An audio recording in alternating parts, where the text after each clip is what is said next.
Assalamualaikum warahmatullahi wabarakatuh. Ketemu lagi di channel saya M1 Ngoprek, channel seputar perbaikan handphone. Baik kawan-kawan, apa kabarnya? Semoga selalu diberikan kesehatan, kesuksesan, serta keberkahan. Kali ini ada kasus Xiaomi Note 3 ya. Jadi kasusnya ini ketika dihidupkan handphone restart terus. Dan pada awalnya handphone ini datang dalam keadaan boot loop ya, cuman tampilan logo Mi, tidak mau tampil ke menu. Informasinya setelah dicas pada waktu subuh, lalu kemudian dihidupkan tapi tidak mau tampil ke menu. Lalu kemudian saya coba bongkar casingnya, lalu lepas pasang konektor baterainya, saya hidupkan kembali, namun handphonenya malah jadi restart terus seperti itu. Sedangkan keluhannya yang lain yaitu ketika dimainkan handphone ini panas katanya, mungkin overheat ya. Oke, kita langsung saja bongkar handphone ini, kita lepas casingnya untuk mengetahui bagaimana keadaan dalamnya. Untuk melepaskan casingnya jangan lupa di situ ada konektor SIM ya, serta dia fleksibel fingerprint. Jangan sampai lupa ya. Dan di sini saya coba melakukan pengecasan ya.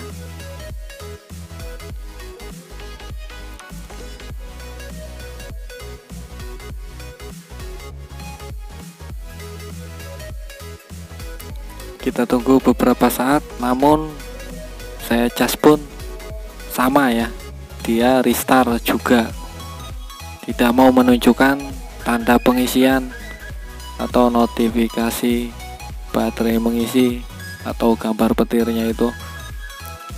Dan di sini saya mencobanya menggunakan baterai yang lain dulu ya, apakah masih sama. Namun sepertinya baterai yang saya pakai ini baterai bekas, jadi di situ tidak ada tegangan baterainya mungkin ya, jadi tidak mau diisi, tidak mau dicas. Namun setelah saya raba-raba dalam keadaan dicas, sepertinya di situ ada yang hangat ya. Oke, di sini saya akan melepaskan mesinnya ya. Kita cabut dulu mesinnya, kita angkat dulu mesinnya ya. Dan perlu kawan-kawan ketahui, ini durasinya lumayan panjang ya, hampir 20 menitan. Oke, saya akan mengecek jalur baterainya dulu, tegangan di VBAT-nya apakah ada yang short di jalur VBAT. Seperti biasa menggunakan multitester, probe berwarna merah di posisi plus dan probe yang hitam di posisi min, lalu kemudian dibalik, dan ternyata jalur baterai aman ya, tidak ada yang short. Berarti ini kemungkinan permasalahannya terjadi di jalur cas ya, di jalur charging.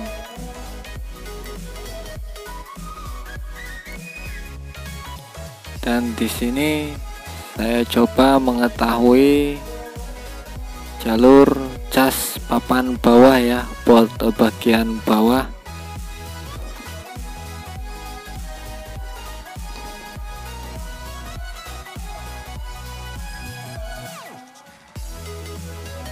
Oke, dan di situ kita perhatikan konsumsi arusnya 0 ya. Jadi kita pastikan di sini port bagian bawah aman ya, tidak ada yang short. Jadi ini sudah dipastikan mesinnya yang bermasalah, mesinnya terutama di jalur charging.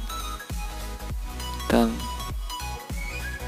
kita akan mengetahui lebih detail lagi, kita langsung pasangkan ya jalur port bagian bawah, jalur chargingnya ke mesin bagian atas, lalu kita colokan konekkan ke charger.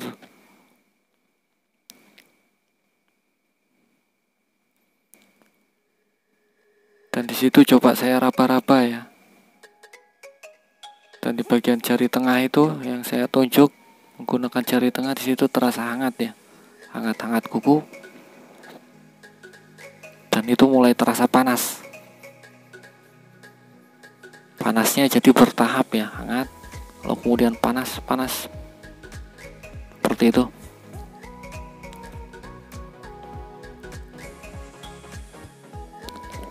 Dan seharusnya proses pengecasan seperti ini tanpa baterai ya. Seharusnya tidak ada komponen yang panas. Namun di sini ada yang tidak normal lah rupanya. Di situ diperhatikan di power supply konsumsi harusnya naik tinggi ya, nyampe 0,59 mA sampai 60. Artinya itu tinggi. Normalnya pengecasan tanpa baterai itu 0,20 sampai 0,30 mA.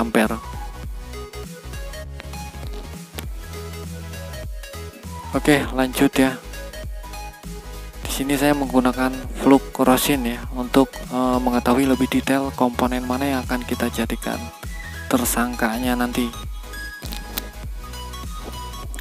Mungkin bagi kawan-kawan teknisi cara ini sudah tidak asing lagi ya.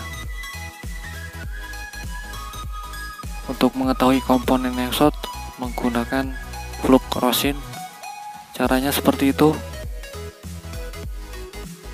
Dipanasi menggunakan solder hingga asap-asapnya itu turun ke bagian komponen yang akan kita duga sebagai komponen yang short.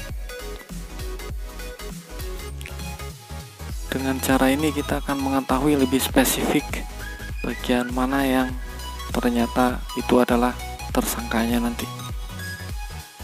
Dan ini akan kita lakukan hal yang sama seperti di pengecekan awal tadi ya.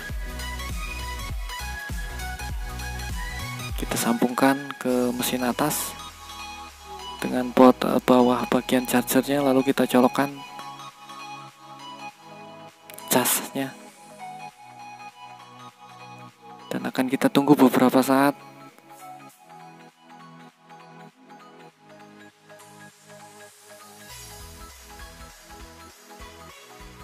Dan itu perlahan-lahan mulai terlihat.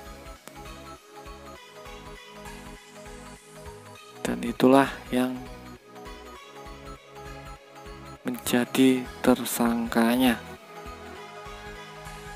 Oke, langsung saja kita eksekusi. Saya angkat menggunakan blower ya. Untuk setelannya tidak saya rubah-rubah ya, kecuali untuk mengangkat IC-IC yang besar seperti IC CPU, IC MMC, dan itu sudah terangkat ya. Dan itu ternyata adalah coil ya, lilitan. Jadi di lilitan ini yang bermasalah. Seperti itu. Jika sudah terangkat, maka di kaki-kaki bagian PCB-nya ditambahi timah ya, agar nanti pada proses pemasangan tidak kesulitan. Timah-timahnya sudah lunak. Dan ini akan saya carikan komponen di bekasan handphone bangkean ya. Saya carikan kadibalan seperti itu bentuknya. Saya mencarikan yang besarannya sama ya. Untuk coil tidak terlalu bermasalah ya, yang penting ukurannya sama. Di sini saya tidak bekerja menggunakan skema ya. Dan di situ ada mesin LG. Dan saya sudah menemukan lilitan. Itu langsung saya cabut menggunakan blower. Dan seperti itu ya warnanya beda ya, coklat, namun besarannya sama. Dan itu mumpung masih panas, langsung saya pasangkan menggunakan blower ya.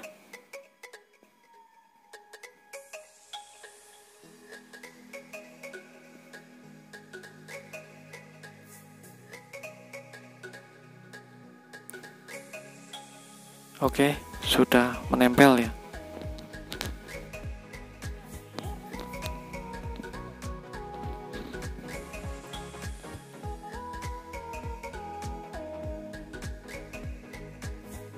Kita tunggu sampai dingin dulu ya dari panas blower tadi.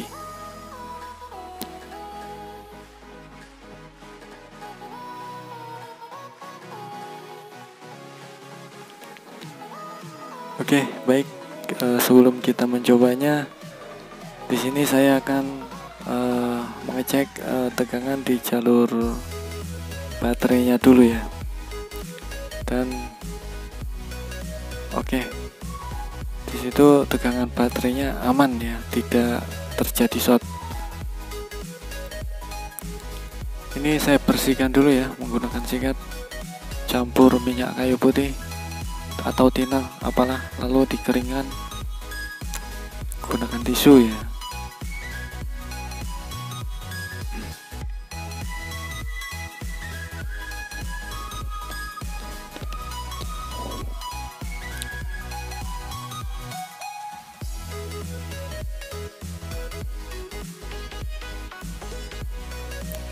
Kita akan mencobanya seperti di awal pengetesan tadi ya.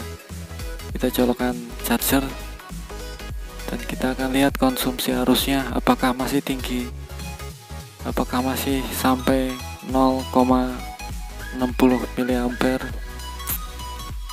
dan itu menunjukkan normal ya arus pengecasannya.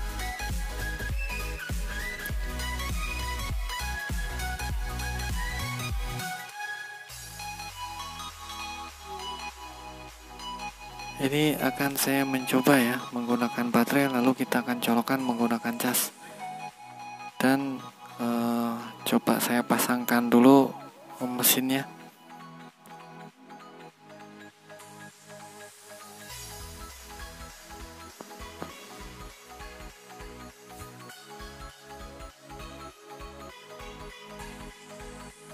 Lalu saya coba baut satu ya, agar lebih kuat.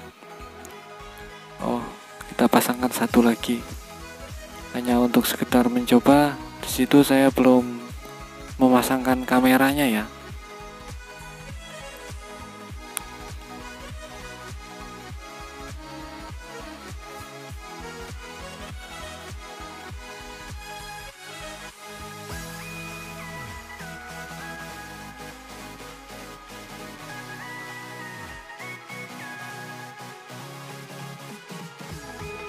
Oke, saya persingkat lagi. Di situ baterainya sudah terpasang ya. Dan saya akan melakukan pengecasan. Apakah nanti akan keluar logo baterainya, logo petir? Kita tunggu saja ya.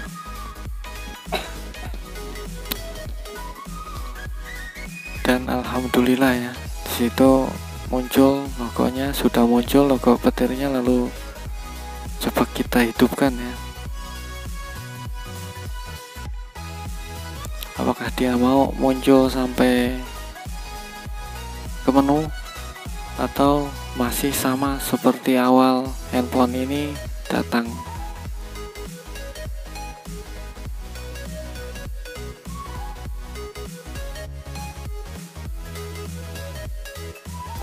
Dan ternyata ini setelah saya menunggu sekian lama masih tetap tidak mau masuk menu ya. Jadi hanya tampilan logo Mi-nya saja. Saya tunggu masih beberapa saat lagi. Dan di situ terlihat masih tampilannya tidak mau masuk ke menu. Ini perlu kawan-kawan ketahui ya, ini durasinya juga saya percepat juga.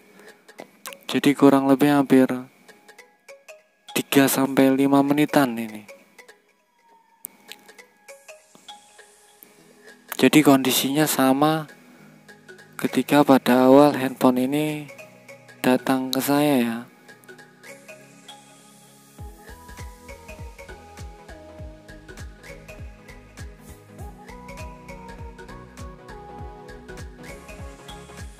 Oke, sudah dipastikan ini handphonenya boot loop ya. Tidak mau tampil ke menu. Dan ini akan kita tuntaskan ya.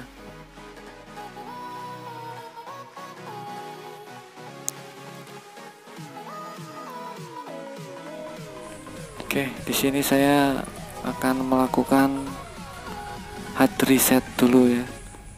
Apakah bisa dilakukan dengan cara hard reset? Seperti biasa ya, kita tekan secara bersamaan tombol volume atas serta tombol power. Namun di situ baterainya sepertinya kosong. Dia menunjukkan notifikasi bahwa harus dicas. Oke, menu recovery-nya sudah muncul ya. Kita tunggu beberapa saat ya. Dan itu sudah tampil. Menu recovery-nya kita pilih wipe data ya. Lalu kemudian wipe all data.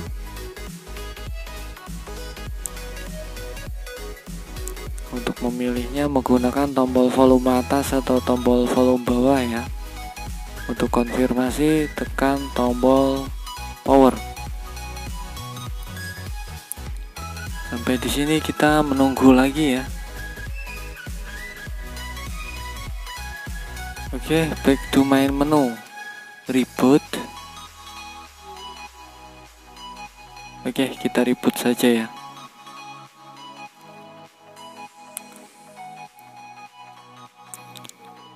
Oke, ini durasinya saya percepat ya.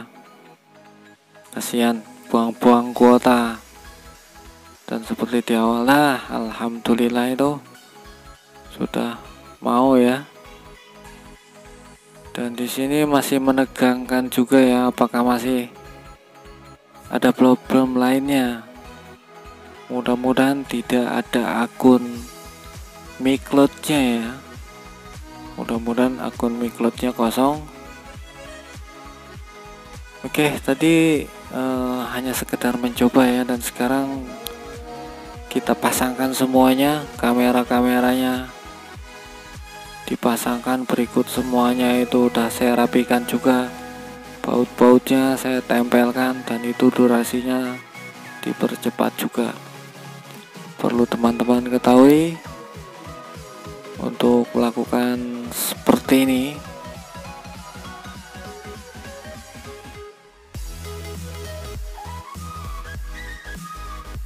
kita lanjut ya, seperti kita handphone baru lagi ya, kita start awal lagi, kita kembalikan ke pabrik settingan.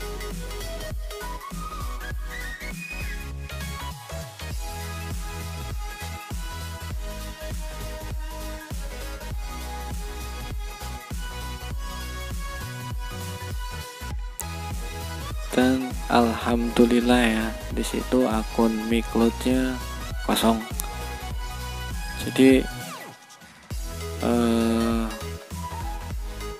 sudah selesai ya. Oke, sampai di sini dulu kawan-kawan. Mohon maaf videonya durasinya terlalu panjang. Semoga bisa dijadikan manfaat ya kawan-kawan. Saya akhiri. Assalamualaikum warahmatullahi wabarakatuh.